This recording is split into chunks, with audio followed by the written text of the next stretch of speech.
we should have the Beitza Mikdash before Shleima after Rabanit. Okay, so 25a, right? Kapei. Amar Rabba bar Rav Huna Amar Rav. Yeah, usually it's Rav Huna Amar Rav. It's Rabba bar Rav Huna. It's Rav Huna's son. In the name of Rav, he quotes. The Rav says, "Haseicher Rama Samayim Erev Yamtiv." If someone closes off a stream of water, he dams the stream. So, why does he do that?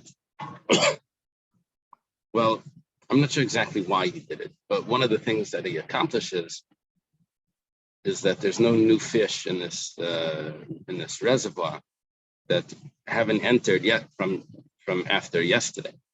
So he does this Erev Yamtiv. And Ulamachar, the following morning, he looks out and he sees, perfect, there's fish in this little pond because it's now disconnected from the stream. So mutarim, those fish are mutter. Now, why were those fish mutter? Well, because he had them already in his property from yesterday. And we know that there's a concept of hazmana, that if you want to shecht on Yom Tov, which you're allowed, you have to designate. Now, fish isn't shechted, but it's the same concept. If you want to take it out of the water, you want to eat this, it had to be designated. And how did he designate it? Well, he didn't know really that it was there, but it's good enough because he closed it up. It was in his property. Rav Chisda says, Midivar Rabbeinu, based on the teachings of Rav, that Rav said about this water, about the fish, Nilmed, we can learn the following, that Chaya Shekinan and Bapardas ain't a Tricha Ziman. Just like over there by the pond, it happened without him actually putting the fish in there. The fish came in on their own and he just realized that they were there afterwards. So too, if a person has a pardes, an enclosed area of trees, and an animal comes in there without him knowing, he didn't catch it, rather. He didn't catch it there. The animal decided to make its home there.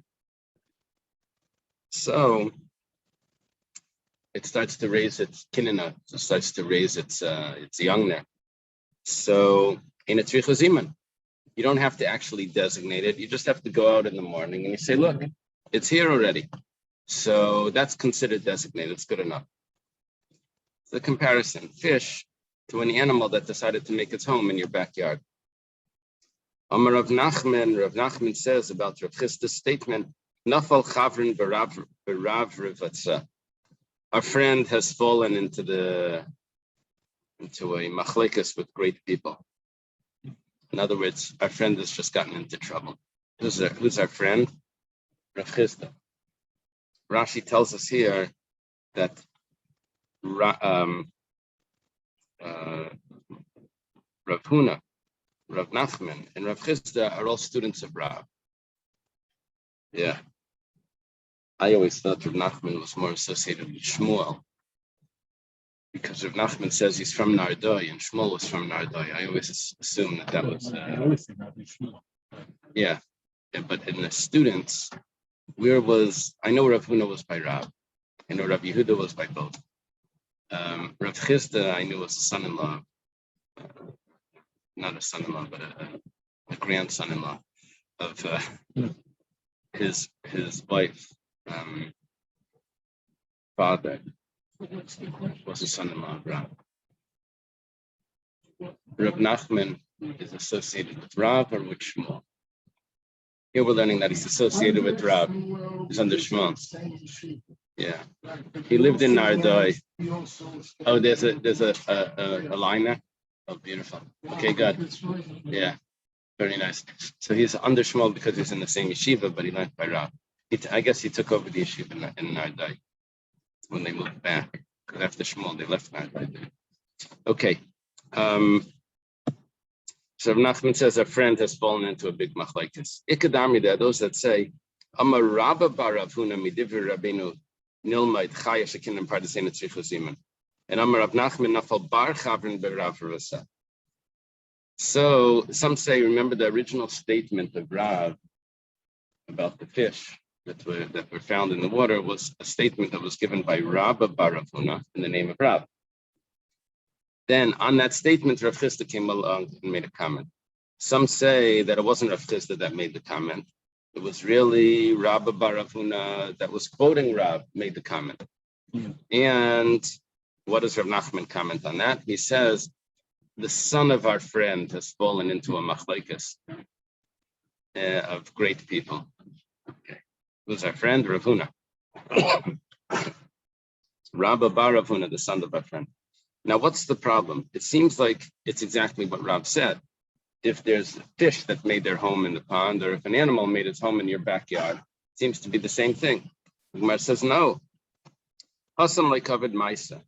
Over there, your backyard was there already. Your pardes was always there. But Hacha, over here, covered Maisa, you actually had to put the dam in.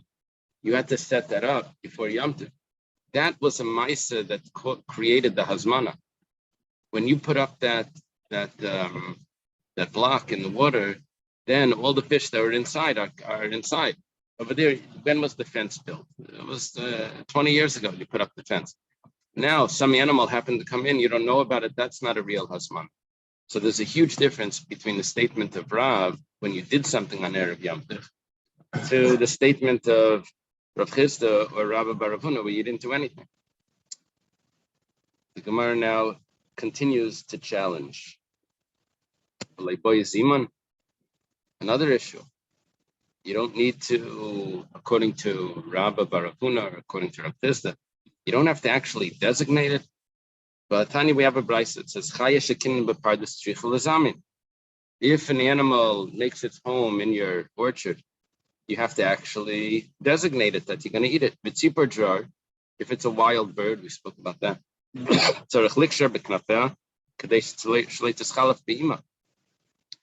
have to actually tie the wings so that you recognize which one you're going to use, because it could get confused with its mother. I saw that some of these birds, it's very difficult to tell the young and the old. They're basically all the same size.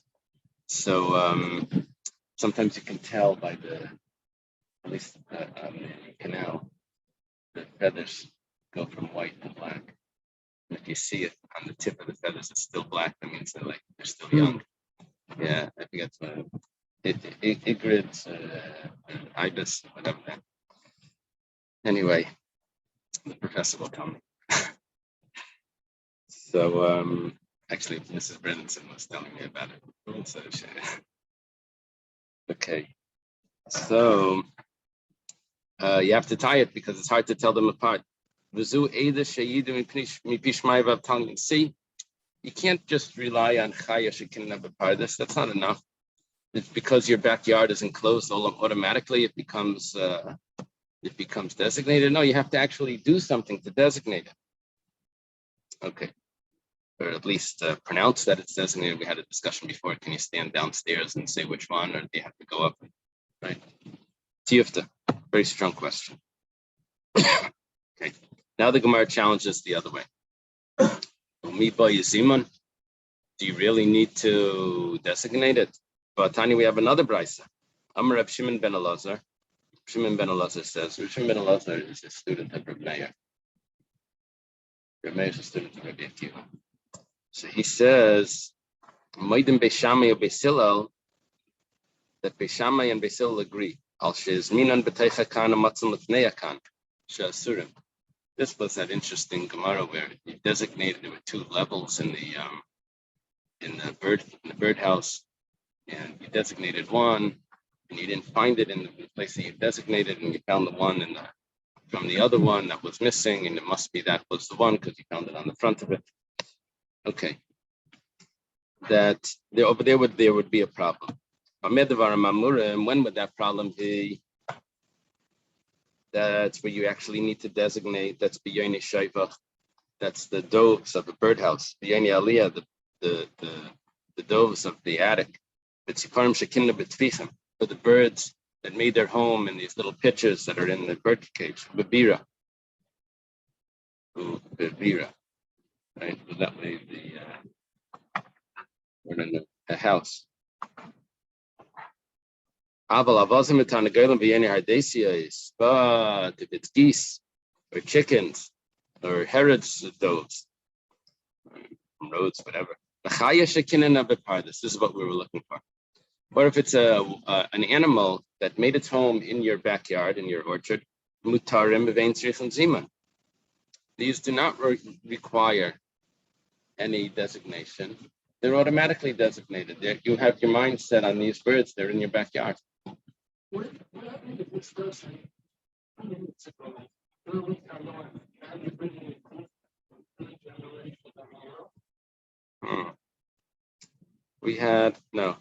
had a discussion. Yeah, these are Amarai. Right.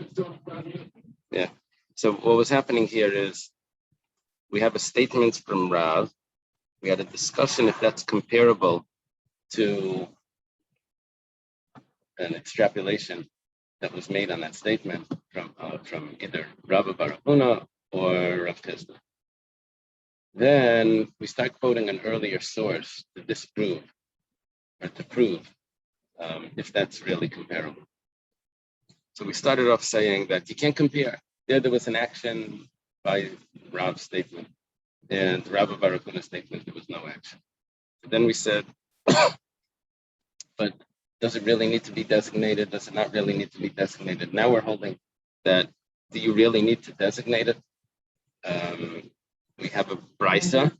We bring an earlier source. No, Tanoim. This is a third. Now we're quoting from Tanoim. You follow? Yeah. So it's Tanoim. So it's an earlier source, which is going to knock off any. Okay.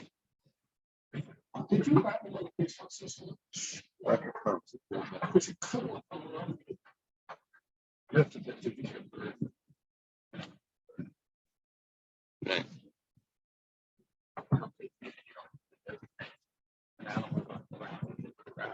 Wow. Right. That's a good question.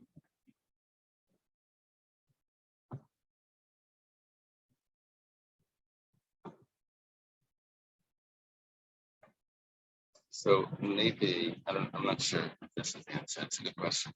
Maybe Yomi Shaiva.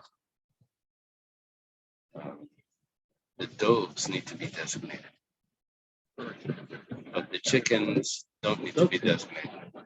Yeah, but even though you have it in a cage, but it could be that it's a birdhouse of some sort. Right.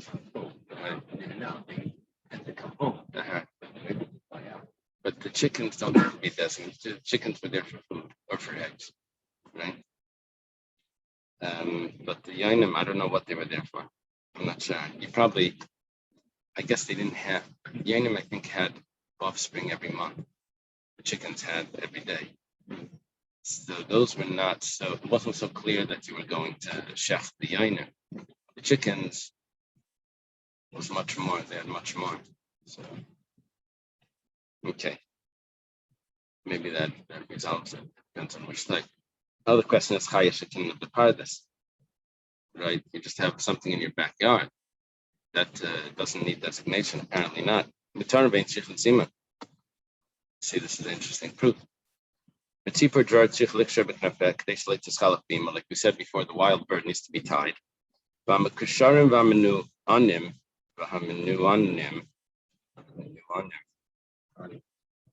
you pronounce it?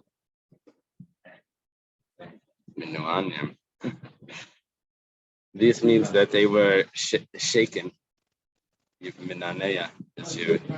remember we said that you had to go up and shake it and say this is the one that's going to be. So either it's tied or it's shaken as a designation. The virus, either in the pits or the bottom or in the houses, or in the caves, mutarim. Those are also permissible on Yom Tov. But if it's in a tree, then you have a separate problem.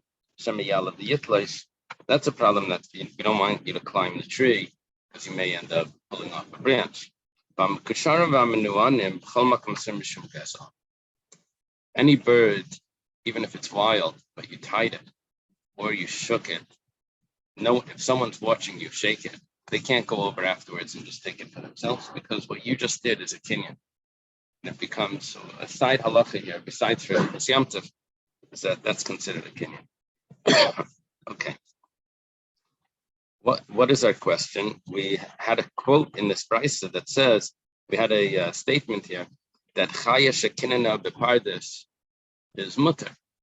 An animal that made its home in your backyard doesn't need any designation. And we were saying that it does need to be designated. Actually, a contradiction in prices. The Gemara says, Amar Rav Nachman like kasha, it depends which animal we're dealing with. There's the offspring, and then there's the mother. So it would work like this: the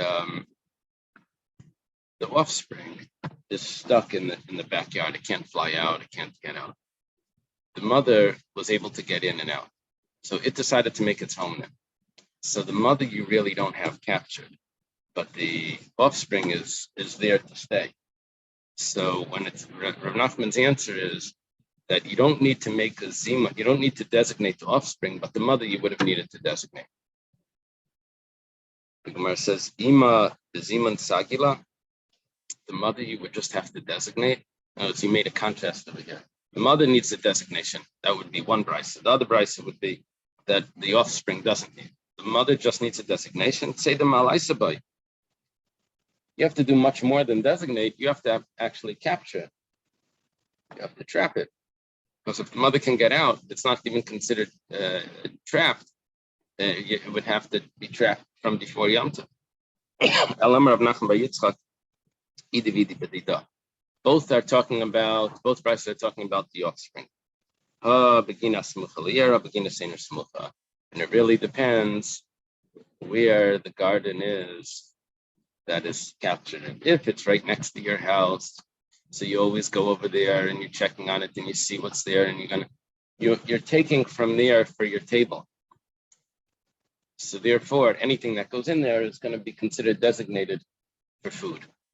But if it's not near your house, so you only go there, seldom, then you would have had to have gone there and checked it out to see what's there and designate, and that would be a different story. But if it's right there, then you're always taking from it.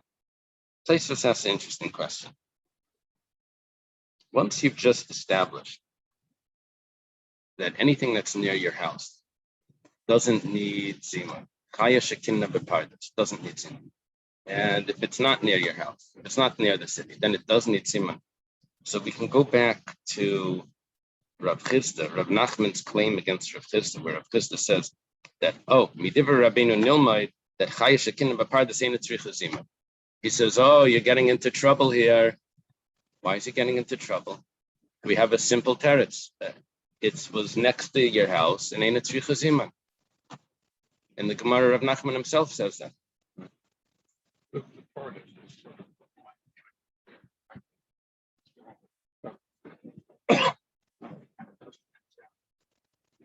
The animal with the owner came in, it could leave any time.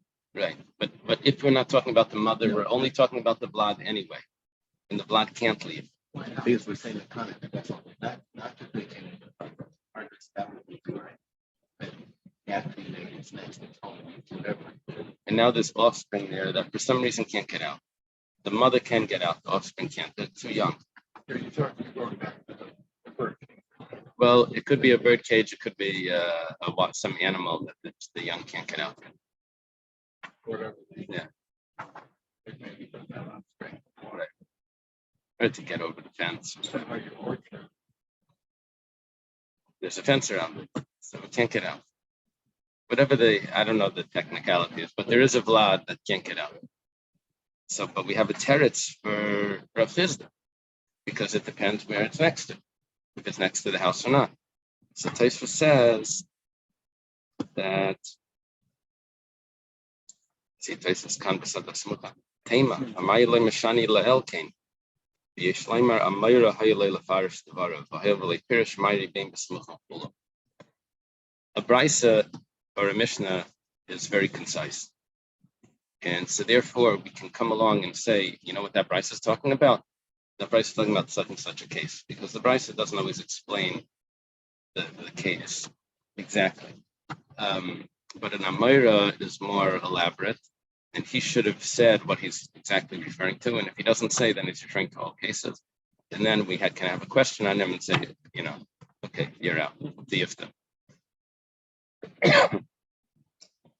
Okay.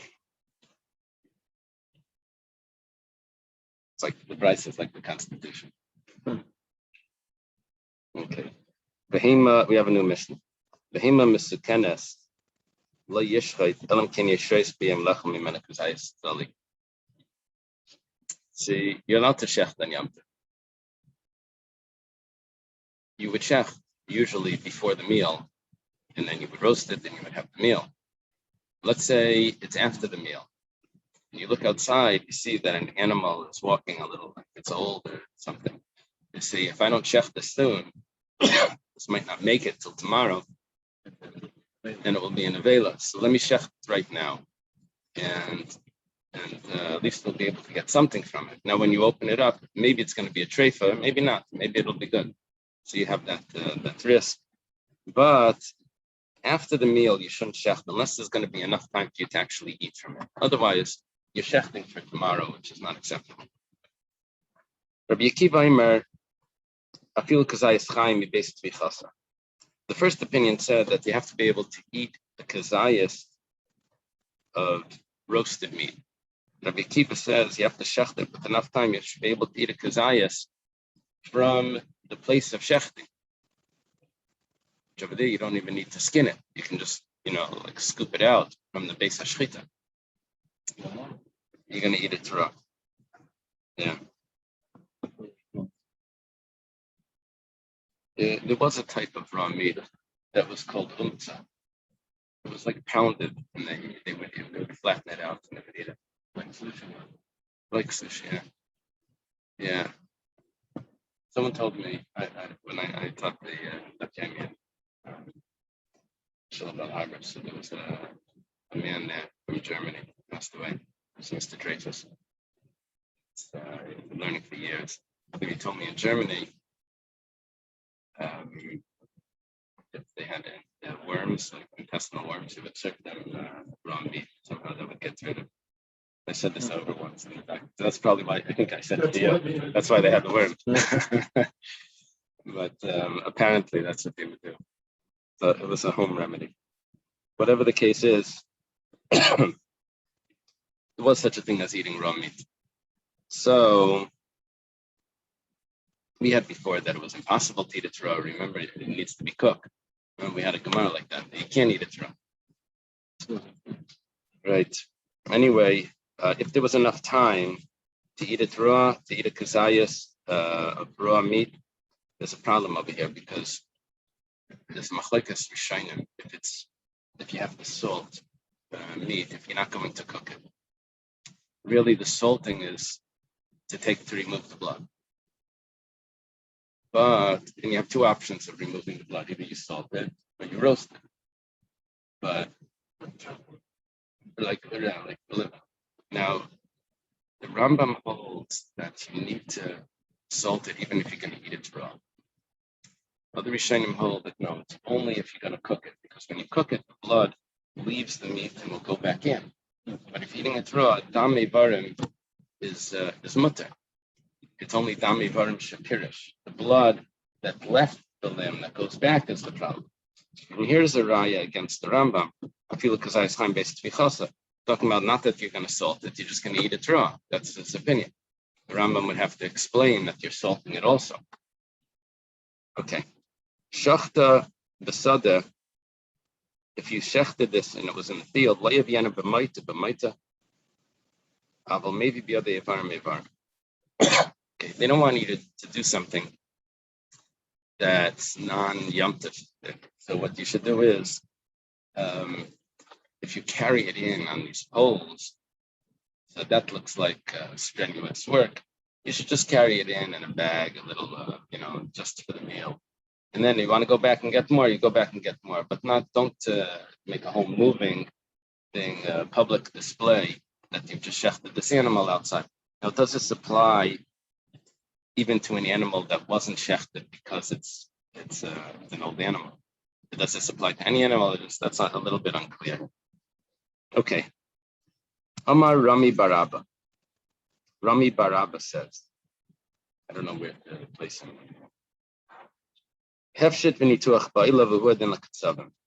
Just like by the carbon oila, which is entirely burnt, they would take the skin off before they burnt it.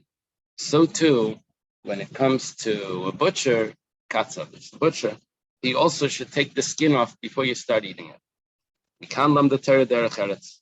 From here we learn derech eretz, table manners. You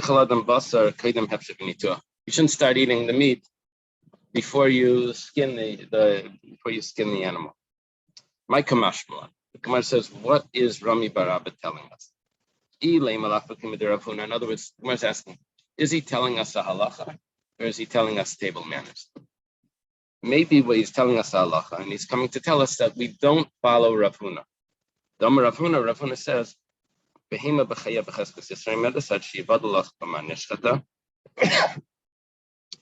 an animal, while it's alive, is assumed to be forbidden, until you know that it was shechted. So there's a cheskas isser on it until you know that the shechita was done. Nishchita, once the shechita is done, the cheskas heterim and the side shivad lachma nitshava. Then automatically it's considered kosher until you find out why it's a treifa or how it became a treifa. So what that means is that you don't need to cut open the animal in order to check every single treifa. You did the shechita, it's kosher. There's a chazaka that it's not a treifa, and you can start eating. So what Rami Baraba would be telling us is that don't accept Rav Huna's din, that once you did the shechita, it's automatically kosher. No, you have to skin the animal, and you have to start getting inside and checking. Then it's considered kosher once you did all the checking, but immediately it's not kosher.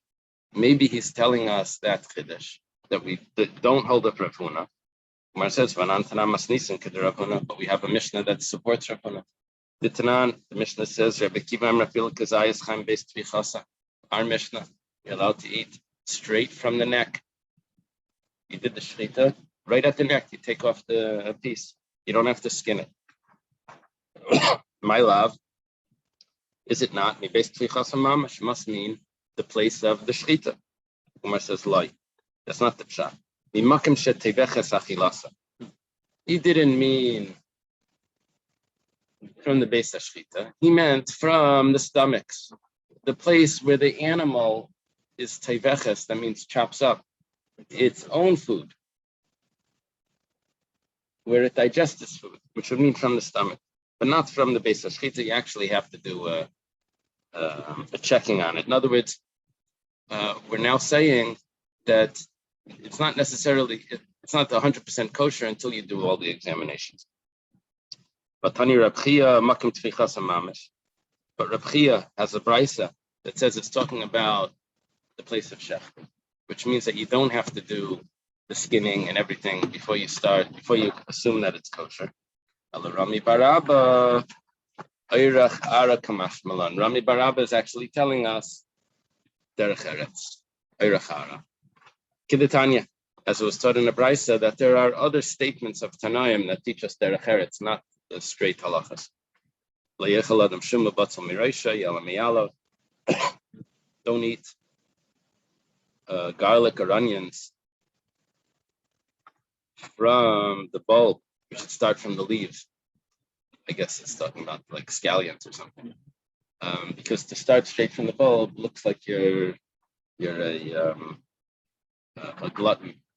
You're starting from cut off little bits before you get into the big pieces. V'machal, and if you do, hareza rabsan, that's like a someone that's is there a word in English? Ravenous. Ravenous. I got it. It's the same as the Hebrew. Rabsan. Similarly, you shouldn't drink the whole cup in one gulp. Vimshasa, and if you do, hareza gargaran, then it's also like someone that's a big eater. Guzzler. Okay. Tanarabanan, we have a brisa. Ashesa case of asachas raise a gargaran. Someone that drinks his cup in one gulp is a guzzler. Shnayim, if he uses two gulps, derech eretz, that's appropriate. Shloisha migasi arua. If he takes 3 sips, then he's already arrogant. He's like, oh, you're so refined, showing off here. Taking 3 sips, like you're so able. Yeah. Someone said that the person's table is the mizbeach. So if he controls what he eats, that's like bringing a sacrifice. But if he doesn't eat because he wants to look that like he's very able, then that's like a sacrifice to Avodah Zarah. Oh. Yeah. And what was the Siddim would do with Skafia so that they should be able to understand the Siddur better. Okay. Rami Barabba says Chatzuva. Chatzuva is a type of grass, a type of mingavik, that it has roots that grow down straight. Is that like carrots?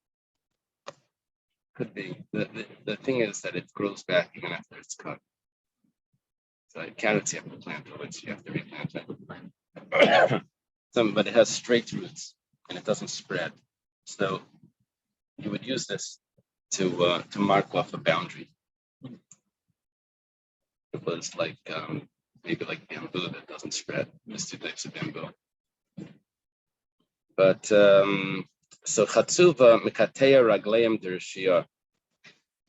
This cuts off the feet of the wicked, because people that try to take other people's properties, this chatzuva gets in their way, and it tells them where the edges of the property are. Netiya mikateya ragleim dekatziva the bailey nidus. Small plants that you have to wait until they reach 3 years. The expression here is that cuts off the feet of the katzav, which is the butcher that tries to eat the meat very quickly, without waiting to skin it and all of that.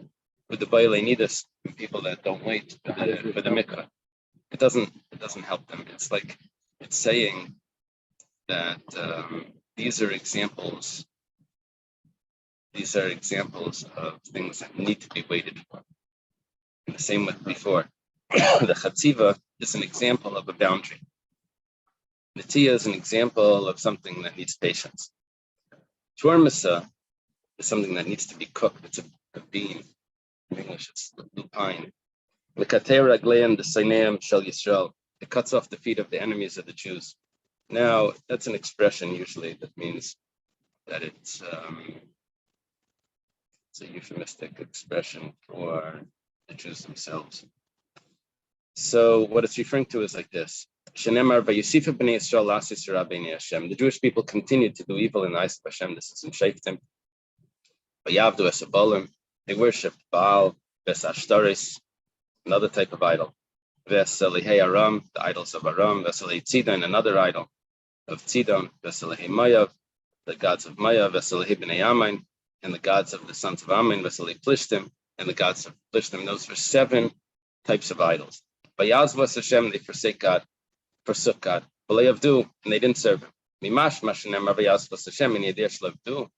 Once they said that they forsook God, obviously they didn't serve him. What does it mean they didn't serve him? Rabbi Lazar says, it's Rabbi Lazar ben Kedas, the Amira, Amar HaKadosh Baruch Hu, Hashem says, "Afilu ketormis hazeh shesholken oisei sheva pamim ba'ifum oisei b'kinuach suda le'yasuni b'ni." What happens is this type of bean, it's really not edible. You have to boil it 7 times, spill out the water and put it back in, and spill out the water. So after 7 times, it becomes sweet that you can actually eat it as a dessert. But it takes 7 times to cook it. I don't know how they think of that, but I guess people after the first time felt sick. After the second, after the 7th time, they figured it out. So what happened here? They worshipped 7 idols. 7 types of idols. Hashem was expecting that after the 7th time and the idols didn't help you, you would expect that finally you're going to serve the Eibishter. So in other words, you angered God 7 times, and at the end you still didn't choose it. You still didn't go back. So that's the tormus, which after 7 times becomes good. This is an example that after mistakes you have to go back and. What is the term asami? You also come back to recognize. Yeah. Afilu ketormus leyasunubini. Afilu ketormus hazeh. Like a termus, They didn't come back and take it. Yeah. Yeah. Okay. Today, I saw in the Steinsaltz that it's used for animals with the tormus. Tana Mishmei, the Reb Meir was taught in the name of Reb Meir. Yisrael. Why was the Torah given to the Jewish people? We actually accepted it, but other than that, I guess why was it imposed on us? This may be the pshat. You know, a couple of them are kicking us. Because they're strong. Now, strong could also mean like stubborn or chutzpah. What's the word? Well, it's like brazen. You know, Tana de Rabbi Shmuel was taught in the yeshiva of Rabbi Shmuel. What does it say? That there's 3 characteristics of the Jew: Rachmanim, Baishanim, and Goyim Chasadim. In one place, it only has 2 of them: Rachmanim and Goyim Chasadim. It doesn't have Baishanim, and that's because Baishanim wasn't actually natural. Because Hashem gave us the Torah, then we were that made us that we should be humble and shy. Tana de Rabbi Shmuel was taught in the yeshiva of Rabbi Shmuel Mimina Ish Daslamai, this week's parsha. On his right hand is a fiery law. Amar HaKadosh Baruch Hu Ruyin Halalu Shetinasan Lam Das Eish. These people are worthy of getting a fiery law. I guess because they're so brazen, they need a strong law to humble them. Ikadami dasayim shalelu ish. Some say that their characteristics are fire, which means that they're brazen.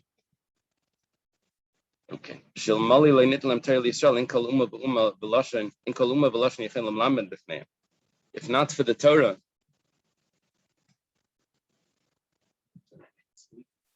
then no nation could have stood up in front of them. Reb Shimon ben Lakish says there's 3 things that are brazen: Yisrael b'umais, the Jewish people amongst the nations; Kelev b'chayis, the dog amongst the animals; and Tarnagal ba'ifas, and the chicken amongst the birds. Does that explain why?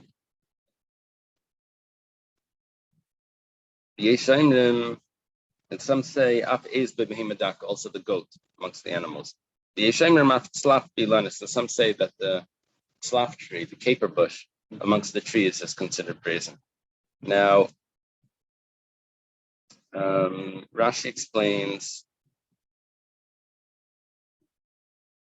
He has a comment on slaf bilanis. He says, "I don't know what this means.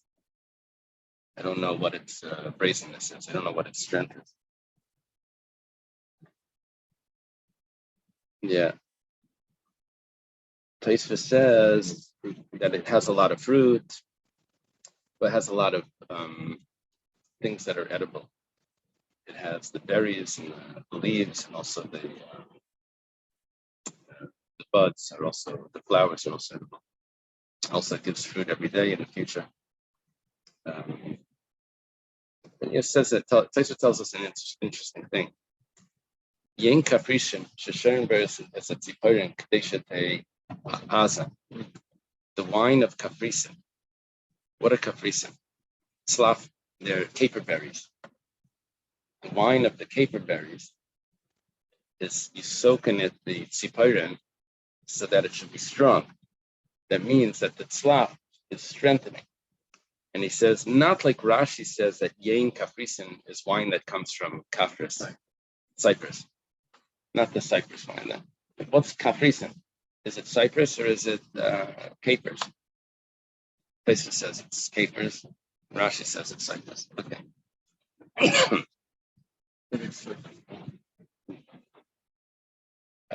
I guess it's like the wine that's berry wine. No, they have that berry wine. Somewhere down there in Homestead, they have a place where they have berry wine. It's like Cyprus is a place, but Capricin could also be the berries of the caper bush. The berries of it. They usually are capers are pickled. Yeah. Yeah, I don't think that's what it's from. Shachta basada layavian b'mait.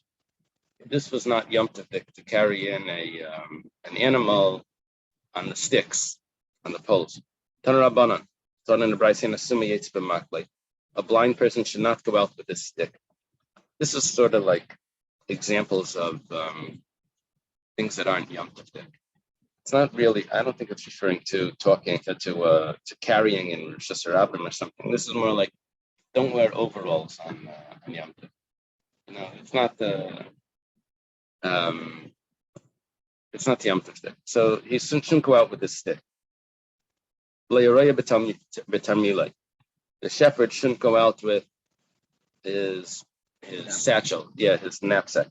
And you also don't go out going on a chair, whether a man or woman. I think this was talking about the chair that the taxis that they have in China. Someone sits on it and they carry him like. Aini, is that really so? Vashalach Rabbi Yaakov Baridi zakin nechad haya b'shchunasenu. Vayotze beglutki shalai. Above Shalos Rabbi Shua ben Levi. Rabbi Yaakov Baridi says that there was an older person, sounds like a scholar, that was in our neighborhood, and he would go out in a glutki. And a glutki is these chairs, in French it's flight stool, or some sort of stool, some sort of chair that they would carry him on. And they went to Rabbi Shua ben Levi to ask, if everyone needs him, in other words, he's going out for the community needs, I guess probably give a speech, then it's permissible. You're telling me that it's not permissible. The Samchu Rabbi Seinu al Divrei Achi Sakya, and the sages relied on Achi Sakya, that's the person's name, that the Amar Anaf Kisei Rav Huna. I actually carried Rav Huna, Mihini Lashili and Mishili Lahini. Those are two places. I carried him from here to there and from there to here. And it was on this chair. Amar Rav Nachman Yitzchak Anaf Kisei Lamar Shmuel. Rav Nachman Yitzchak says I carried Mar Shmuel. Clearly. Mar Shmuel is not Shmuel. Nachman Bar Yitzchak was in his brother's days.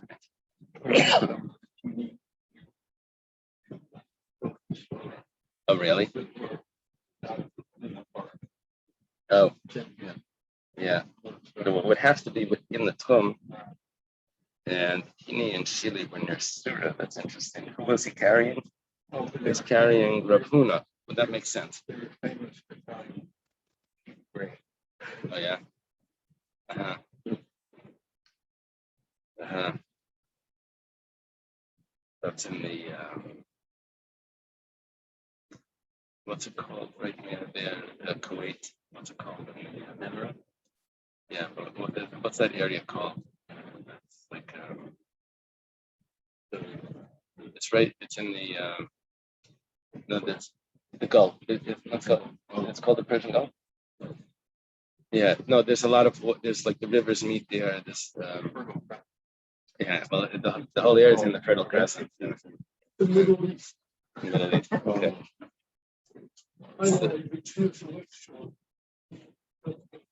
Rickshaw? Where they carry you? Uh-huh. Yeah, uh-huh. So they would carry him. And Rav Nachman Yitzchak says, I carried him from the shade to the sun, from the sun to the shade to the sun. So the Gemara says, 1 second. Over there, that's only because Rabban Tzrichim lay, right? If the community needs him, then they're allowed to carry him out. It's considered Yom Tov. Amalei Rav Nachman. Rav Nachman says, "L'chama barada shliach tzion." You know this? Rav Chama barada was a messenger from Israel, and he was right. What do they call not a shliach? What do they call him? Yeah, the Shadar, but no, when the Zionists, Shalichim. Okay, so he tells this person, Rav Chama Barada, that travels from Eretz Yisrael, Yislikas Lasam, when you go up over there, Akif Vizil Asulma Detzur. Go up the ladder of Tyre, which there are different ways of getting to Eretz Yisrael. It tells him to take a certain route, which was, I think, along the coast. Vizil Gabi de Rav Yaakov Baridi, go up over there to Rav Yaakov Baridi, and ask him the following question. Kisei ma atunbe. What do you say about going out on a chair on Yom Tov? Ada Azul Hassam, when he got there, Nach Napshi de Rav Yaakov Baridi. After all of that, Rav Yaakov Baridi had passed away. Kisalak, when he went up, Ashkechelo Rab Zrika, he found Rab Zrika. I'm like, Kisei ma atunbe. What do you comment about the chair? I'm like, Hachay Amar Rab Ami, Bavachli Yakatif. It's fine, but you can't put it on your shoulder. What does it mean you can't put it on your shoulder? I'm Rabbi Yosef, the Rabbi about Alunki. He's talking about Alunki.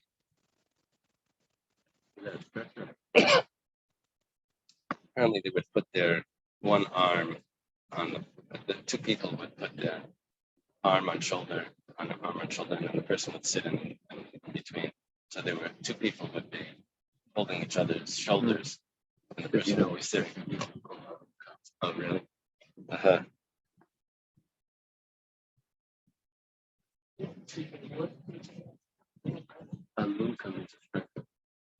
Here it's holding people on. It could be this was an old-fashioned way of carrying someone to the hospital. Did they do that? I don't know. But anyway, I just think that's the modern Hebrew word. So this way you're not supposed to do. This is not Yom Tov. Eini is at Zover. Rav Nachman Sharle Lialta Lamipata Alunki. Yeah. Rav Nachman allowed his wife Yalta to be carried out on Alunki. Shani Yalta de Bisa. Yalta was afraid. This is very uncharacteristic. I guess she was afraid of falling, so they allowed her to be carried like this. Now, Ameimar Marzutra Mekaspele Bishabata de Rigla Mishum Biatusa.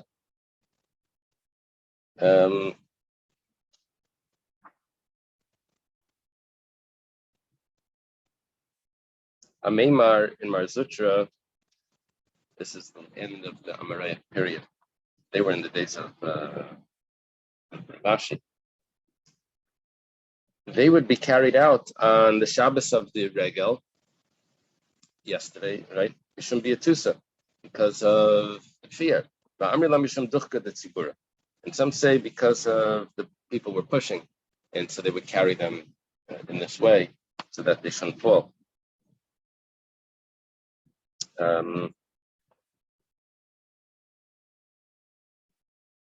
Also, so that they should get there quickly because everyone had to stand until they got to their places. Okay, let's continue. It says, Bechar Shenachal Lavar. Yeah, here's the problem. The Bechar is a firstborn animal, so it's really considered a sacrifice until it gets a mum. Now, after the Beitza Mikdash, you can't bring it as a sacrifice, but when it gets a mum, you can shecht it, and it just belongs to the kohen, and he shechts it and eats it.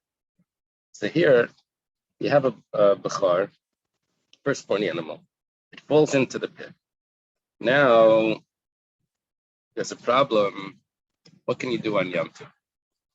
If you're not allowed to shecht it, then you're really not allowed to move it. It's only if you're allowed to shecht it that you're allowed to take it out. So Rabbi Yehuda Aimer Yerid Mumcha V'Yer. Rabbi Yehuda says, let an expert go down.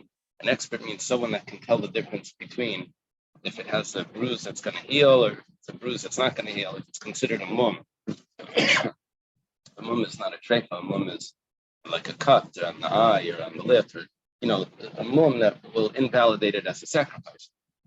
It's going to be kosher, it just won't be a sacrifice. So Rabbi Yehuda says, you let an expert go down into the pit. If there is a blemish on it that can't be a sacrifice, then great. Then you bring the animal up and you can shecht it. But if there is no mum there, then la yishchay, then you can't shecht it. Gemara is going to discuss why didn't it say la yala? Can't bring it up. It skipped this step in that. Reb Shimon Aimer, kol she'ein mumay nikar mi ba'idyaim ein ze min hamuchen. Reb Shimon brings us a very interesting problem. You didn't have intention on this before this was a b'char. You couldn't have shechted it from Erev Yom Tov. So why? Because it didn't have a mum. So this wasn't really designated for Yom Tov. It's a big issue. The only problem with this, Shimon is like telling us this problem that the Tanakama or Rabbi Yehuda didn't mention. The only problem is that Reb Shimon doesn't hold of muktzah, and Rabbi Yehuda does hold of muktzah. So really, this whole problem that Reb Shimon is bringing up is really a Rabbi Yehuda issue. And Reb Shimon himself wouldn't have held of this. So Rashi over here explains in the Gemara, the way the Gemara is going to explain it.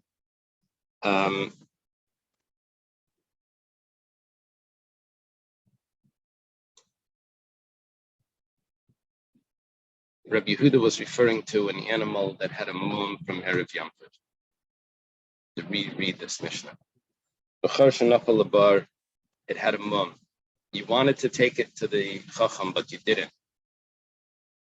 You didn't get a chance to. Now it fell into the pit. So now you get, the mum was there already. Now Rabbi Yehuda, he says that he knows that there's a mum. So according to Rabbi Yehuda, what the Chacham is going to look at is yesterday's mum. Is it considered, in other words, he already had intention for that anyway. If the Chacham is going to say that it's good, then he's going to shecht it. If it's bad, if it has a mum. So yeah, but if there was no mum, then there's a problem Rabbi Yehuda has of muktzah, which Reb Shimon seems to be bringing up. But that wasn't the case anyway, because we're dealing that it has a mum. What does Reb Shimon say? Not because of muktzah. Reb Shimon has another issue. Reb Shimon doesn't hold the muktzah. He holds that if you have a mumcha, paskin, on a mum, you're being masakin the animal. You're fixing the animal. You're making it permissible. There's a problem of like paskining, like court cases on Yom Tov. Yeah, if it were just a problem of muktzah, Reb Shimon wouldn't have had a problem with it. Reb Shimon doesn't hold there's a problem of muktzah. He just holds that this act is a problem. It's combining two things. Okay. Look, b'may kamiflagi, what here is the machlekes? Inema barayin mumen kamiflagi is the machlekes Rabbi Yehuda and Reb Shimon. If you're allowed to look at mumen on Yom Tov, where Rabbi Yehuda holds that you're allowed to, and Reb Shimon holds you're not allowed to, the Gemara does not offer. Is the machlekes here about muktzah, which is that the simple reading. Where Rabbi Yehuda holds there's no muktzah, and Reb Shimon holds there is, because we know from other sources that it's exactly the opposite. Rabbi Yehuda holds of muktzah, and Shimon doesn't hold of muktzah.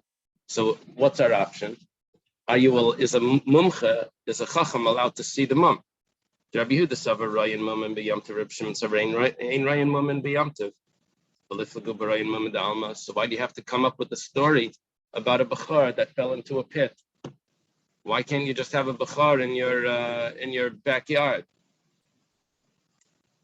Bachar, the Gemara explains. You're right. That's our machlekes. However, bachar shenafel labar it's strichale. But we have a chiddush here with bachar shenafel labar. Why? Sal kedaitach. I mean, I could have entered your mind to say, mishum tzar balechayim larim belaske. Maybe we could do a trick. What happened was there's a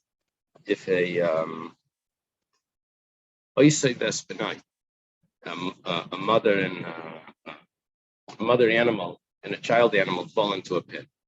Now, you can't shech them both on the same day, right? You can't shech them both.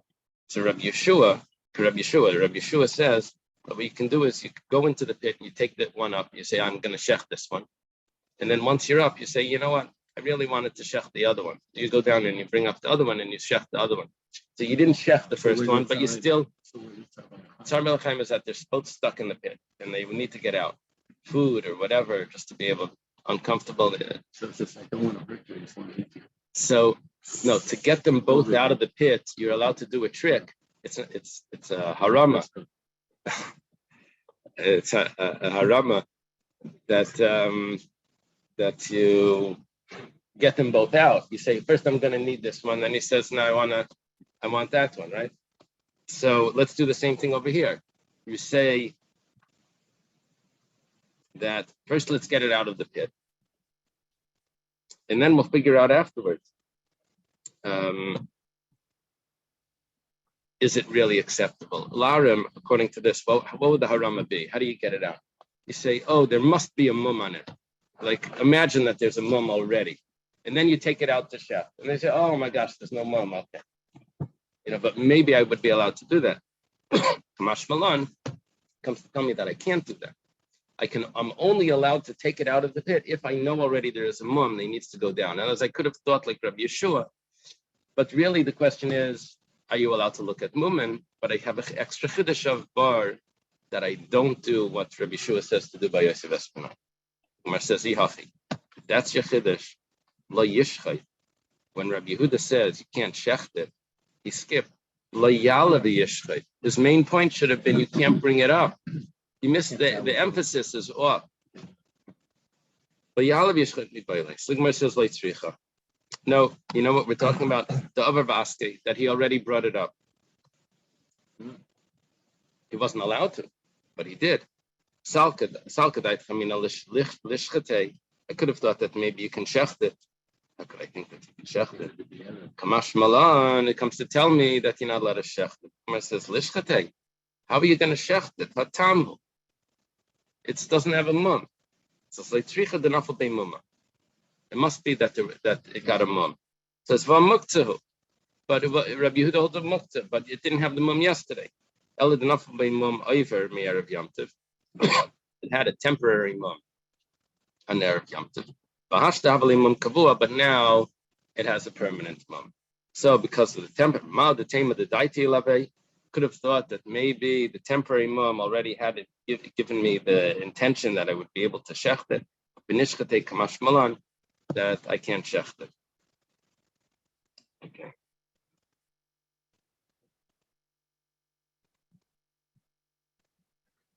If it wasn't a kavua from erev yamtiv, then it's considered muktzah. Okay, let's leave the Gemara over here.